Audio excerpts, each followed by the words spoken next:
You ever feel like your resume just doesn't capture what you can actually do? That all your real-world skills are basically invisible just because you don't have that one specific piece of paper to prove them? Well, today we're jumping right into that exact conflict.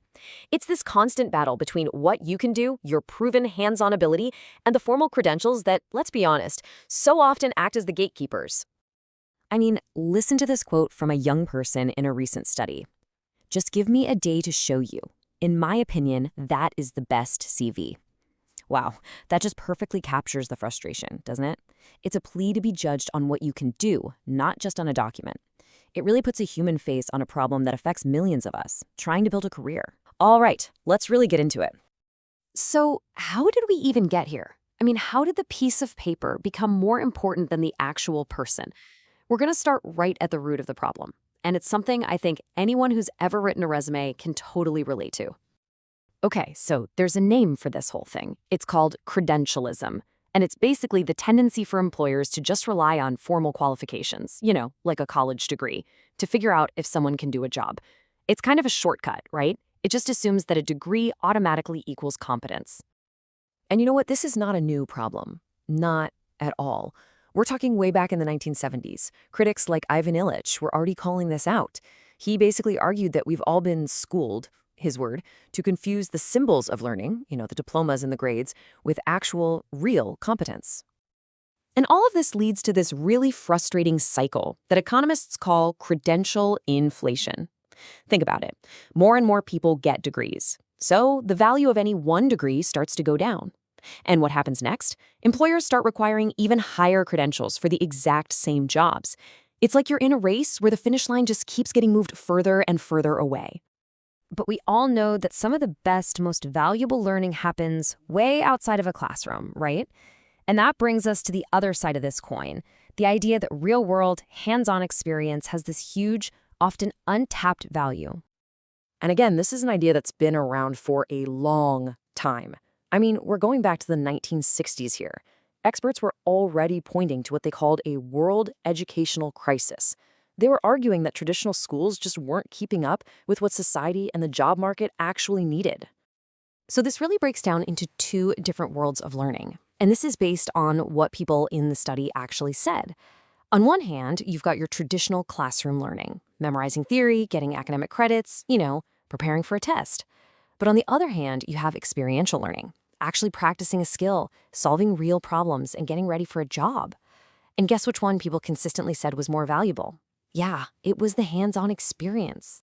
So to try and fix this gap, policymakers on the international stage came up with a potential solution, a big global plan that was designed to make all those invisible real-world skills finally visible, to make them count. And this proposed solution has a name. It's a policy called RVA.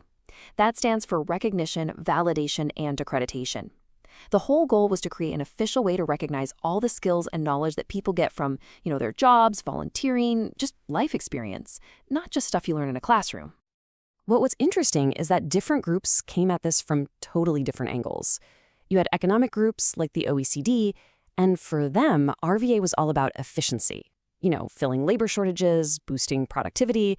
But then you had cultural organizations like UNESCO, and for them it was really about social justice, about personal development, and making sure everyone had a fair shot. But no matter the motivation, the idea itself was super simple and really appealing. It was all about bridging that gap between what people can actually do and what they can prove on a piece of paper. Okay, but we all know that a great idea on paper doesn't always work out in the real world. So to see how this all played out, the study we're diving into went to the Basque Country in Spain for a reality check. And the stakes there, they are incredibly high. The youth unemployment rate for people in their 20s is a staggering 28%. Just think about that. For these young adults, a policy that promises to make their skills count isn't just some abstract idea, it's an absolute lifeline. It's about building a future.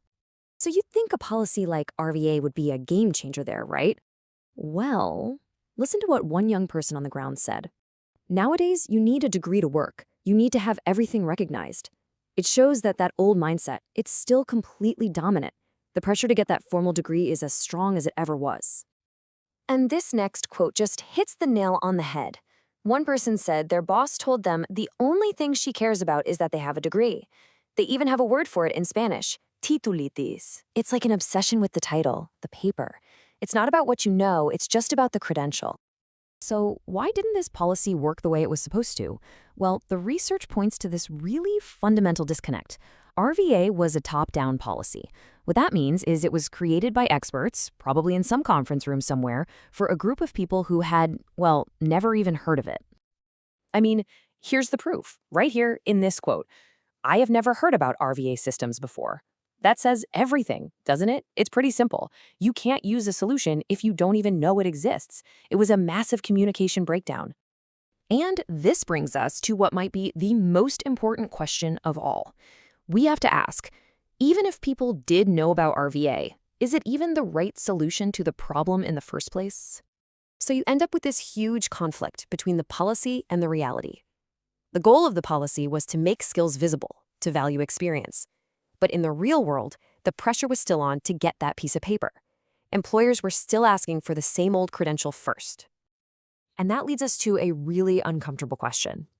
If the root problem is credentialism, this obsession we have with certificates, then does a policy that just creates a new type of certificate really challenge that obsession? Or does it just feed the beast? Does it just reinforce the same broken system? So, what's the big takeaway here? Okay, first, it's pretty clear our society is built to value credentials, a lot of times more than actual competence. Second, even well-intentioned policies are going to fail if they don't actually reach the people they're designed for. And finally, and this is the big one, maybe true change isn't about more paperwork. Maybe it requires a real shift in our mindset. And that really leaves us with one final big question to chew on. What if we valued the learning itself, not just the proof of it? What would our world, our jobs, our schools, what would they look like if we did that?